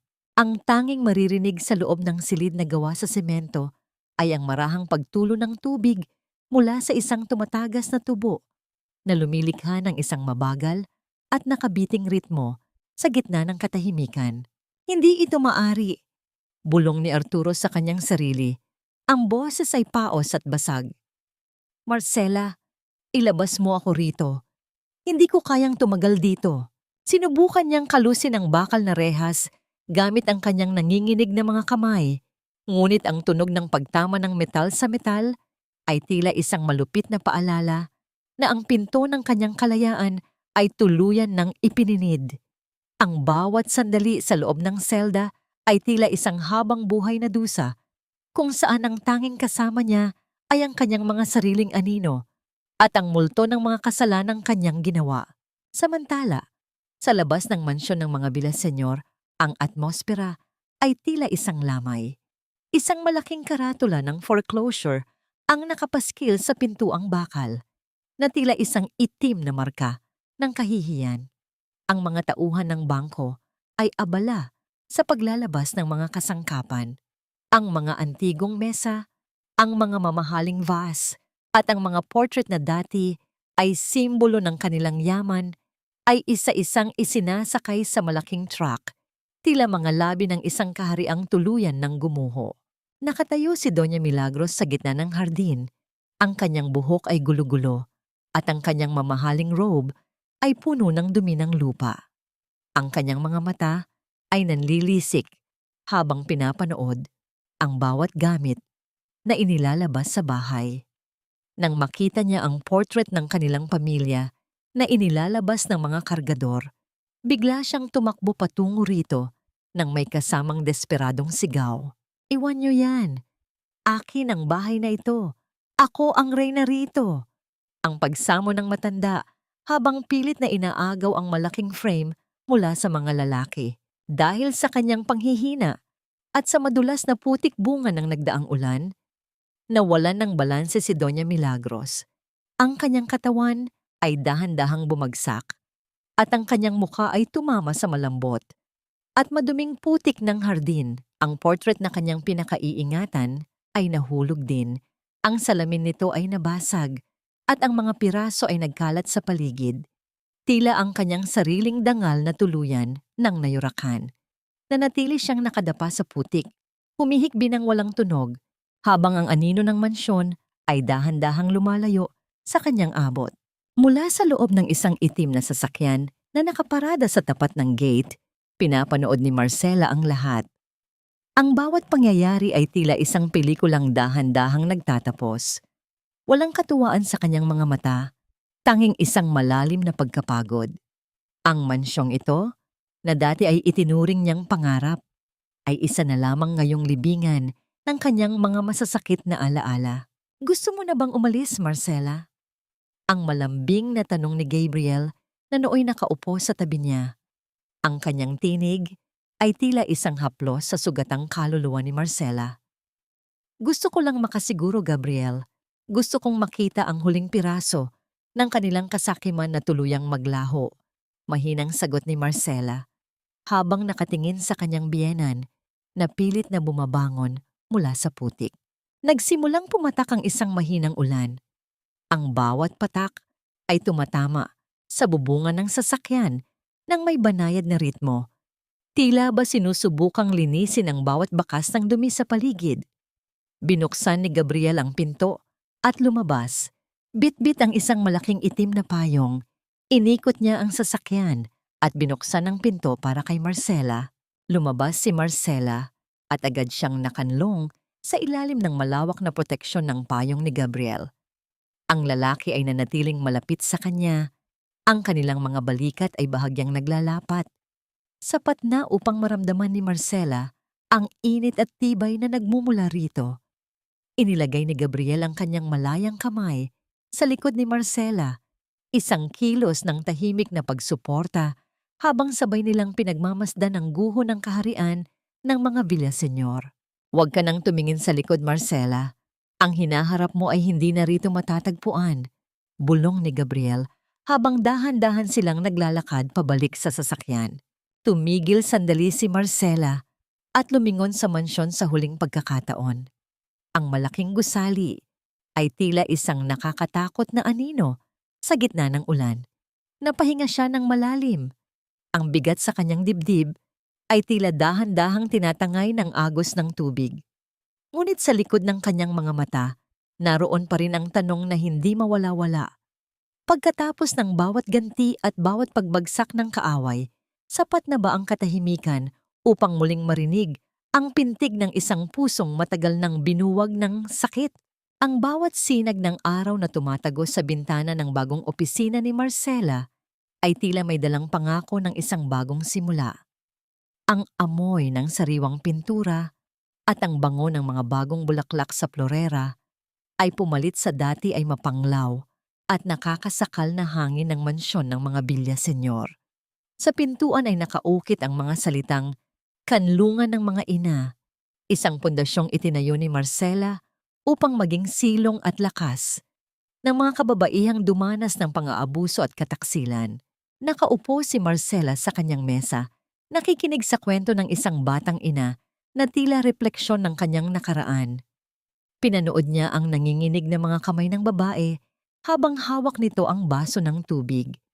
Sa halip na magsalita, hinawakan ni Marcela ang mga kamay nito. Isang marahang haplos na nagpapahayag na hindi ito nag-iisa. Sa bawat babaeng natutulungan niya, nararamdaman ni Marcela na unti-unting naghihilom ang mga bitak sa kanyang sariling puso. Nang sumapit ang hapon, nagtungo si Marcela sa isang tahimik na bahagi ng sementeryo, malayo sa ingay ng lungsod. Ang paligid ay nababalot ng luntiang damo, at ang hangin ay may dalang amoy ng basang lupa at mga bulaklak ng mansanilya. Huminto siya sa harap ng isang maliit na puntod na walang pangalan. Tanging isang puting anghel na yari sa marmol ang nakabantay rito. Dahan-dahang lumuhod si Marcela sa damuhan. Inilapag niya ang isang bungkos ng mga puting daisy, ang paborito niyang bulaklak, dahil sa kasimplehan at katatagan nito. Ang kanyang mga daliri ay dahan-dahang gumapang sa malamig na ibabaw ng marmol. Sa pagkakataong ito, ang kanyang mga luha ay hindi nadala ng puot o desperasyon, kundi ng isang malalim at payapang pangungulila. "Anak, malaya na tayo," mahinang bulong ni Marcela. Ang kanyang boses ay tila isang marahang ihip ng hangin na humahaplos sa mga dahon. Hindi na kita nagawang hawakan o marinig ang iyong unang iyak. Ngunit habang buhay kang mananatili sa bawat tibok ng puso ko, patawarin mo ako kung hindi kita nagawang protektahan noon.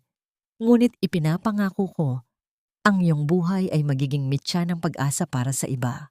Ang kanyang mga balikat ay dahan-dahang nayanig sa bawat pigil na higbi.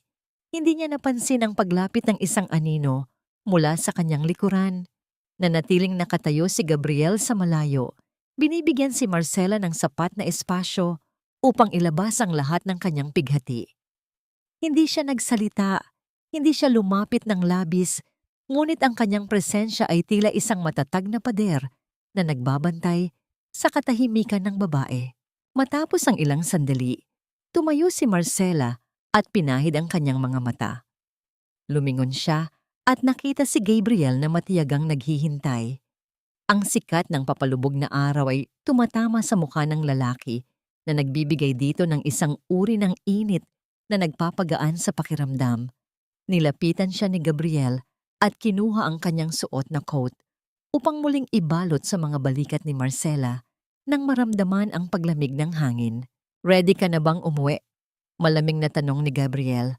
Ang kanyang tinig ay kasing kalmado ng dagat sa madaling araw. Isang tunog na palaging nagpaparamdam kay Marcela na siya ay ligtas. Naglakad silang magkasama patungo sa sasakyan. Ang katahimikan sa pagitan nila ay hindi na puno ng tensyon o mga lihim, kundi ng isang uri ng pag-uunawaan na higit pa sa anumang salita. Huminto si Gabriel sa tapat ng pinto ng sasakyan, ngunit bago niya ito buksan, humarap siya kay Marcela. Ang kanyang mga mata ay nanatiling nakatitig sa mga mata ng babae, puno ng katapatan at isang damdaming matagal na niyang itinatago. "Marcela," panimula ni Gabriel, ang kanyang boses ay bahagyang bumaba, nagpapahiwatig ng seryosong intensyon. "Alam ko kung gaano karami ang pinagdaanan mo. Alam ko na ang puso mo ay tila isang bahay na kailangang muling itayo ng dahan-dahan. Pero gusto kong malaman mo na hindi ako nagmamadali. Handa akong maghintay, kahit gaano pa katagal." Naramdaman ni Marcela ang isang munting kislap ng init sa kanyang dibdib. Isang pakiramdam na akala niya ay vinvien ng naglaho. Dahan-dahang hinawakan ni Gabriel ang kanyang kamay. Ang bawat daliri nito ay maingat na kumapit sa kanya, tila ba natatakot na baka siya ay mabali. "Ngayong tapos na ang lahat ng gulo, Marcela, maaari bang bigyan mo ako ng pagkakataon? Maaari ko na bang opisyal na simulan ang panliligaw sa iyo? Hindi bilang abogado mo, kundi bilang isang lalaking gustong maging bahagi ng iyong paghilom." Natigilan si Marcela. Ang bawat hininga niya ay tila naging kasing bagal ng pagpatak ng hamog sa dahon. Tumingin siya sa mga mata ni Gabriel at nakita ang isang kinabukasang hindi niya kailanman inakalang darating. Ang kanyang puso, na dati ay puno ng lason at sakit, ay tila nakahanap ng isang malinis na bukal ng tubig. Ngunit sa gitna ng matamis na sandaling ito, isang anino ng pag-aalinlangan ang dumaan sa kanyang isipan. Sapat na ba ang paghilom ng kanyang sugat upang muling magbukas ng pinto para sa isa pang tao? O ang takot na muling mawasak ay mananatiling isang malaking pader na maglalayo sa kanya sa tunay na kaligayahan? Lumipas ang 5 taon na tila isang dahan-dahang pag-agos ng ilog patungo sa malawak at payapang dagat. Sa loob ng mga taong yon, ang bawat sugat sa puso ni Marcela ay hindi man tuluyang naglaho, ay natuto namang makisama sa daloy ng kanyang bagong buhay. Ang bawat umaga ay hindi na nagsisimula sa takot, kundi sa amoy ng sariwang kape at sa tanawin ng mga namumukadkad na bulaklak sa kanyang hardin. Sa loob ng isang rehas na bakal sa malayong probinsya, si Arturo ay isa na lamang anino ng kanyang dating sarili. Ang kanyang mga balikat ay nakakubot, ang kanyang buhok ay tuluyan ng namuti, at ang bawat araw niya ay puno ng pagsisisi na wala ng patutunguhan. Ang mga liham na pilit niyang ipinapadala kay Marcela ay nananatiling nakasara at kalaunan ay nagiging abo sa apoy dahil wala ng puwang ang kanyang mga salita sa mundo ng babaeng kanyang sinira. Si Doña Milagros naman ay nananatili sa isang tahimik na institusyon, madalas na nakatitig sa kanyang mga kamay, hinahanap ang mga perlas na matagal nang nawala, habang ang kanyang isipan ay tuluyan ng nabilanggo sa isang nakaraang hindi na kailanman babalik. Nakatayo si Marcela sa balkonahe ng kanyang opisina sa kanlungan ng mga ina. Pinagmamasdan niya ang mga kababaihan sa ibaba na abala sa pagtatanim at pag-uusap. Ang kanilang mga tawa ay tila isang masayang musika na nagpapahiwatig ng kanilang sariling pagbangon. Sa sandaling iyon, naramdaman ni Marcela ang isang kakaibang uri ng gaan sa kanyang dibdib. Isang marahang haplos sa kanyang balikat ang nagpabalik sa kanya sa kasalukuyan. Hindi na niya kailangang lumingon upang malaman kung sino ito. Ang init ng palad na iyon at ang pamilyar na bango ng katapatan ay sapat na. Lumapit si Gabriel. Sa kanyang tabi, bitbit ang isang maliit na bata na may malalaki at makinang na mga mata. Si Munting Angel, ang batang inampon ni Marcela na naging simbolo ng kanyang ikalawang pagkakataon sa pagiging ina. Nakahanda na ang lahat para sa dinner, Marcela. Mahinang wika ni Gabriel, ang kanyang boses ay kasing tamis ng hapon. Inaantay na tayo ni Yaya Rosa. Tumingin si Marcela kay Gabriel at sa pagkakataong ito, wala nang pag-aalinlangan sa kanyang mga mata. Dahan-dahan niyang isinandal ang kanyang ulo sa balikat ng lalaki. Ang katahimikan sa pagitan nila ay puno ng isang uri ng pag-ibig na hindi kailanman naging marahas, hindi kailanman naging mapanira, kundi isang pag-ibig na marunong maghintay at rumespeto sa bawat yugto ng paghilom. Salamat, Gabriel, bulong ni Marcela habang hinahawakan ang kamay ng lalaki na nakapatong sa kanyang balikat. Salamat sa hindi pagsuko sa akin noong ang tingin ko sa sarili ko ay isang basag na salamin lamang. Hinarap siya ni Gabriel at dahan-dahang hinawakan ang kanyang mukha. Ang kanyang mga ibu-daliri ay dahan-dahang humahaplos sa kanyang pisngi. Hindi ka kailanman naging basag sa paningin ko, Marcela. Ikaw ang pinakamatatag na babaeng nakilala ko. And I am the luckiest man because you chose to heal with me.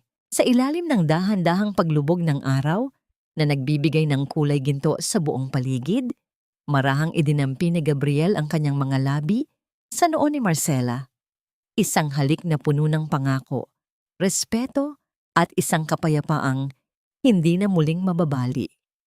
Fade to black ang eksena habang ang tatlo ay dahan-dahang naglalakad papasok sa loob ng bahay. Ang kanilang mga anino ay nagiging isa sa ilalim ng nagbabagang langit.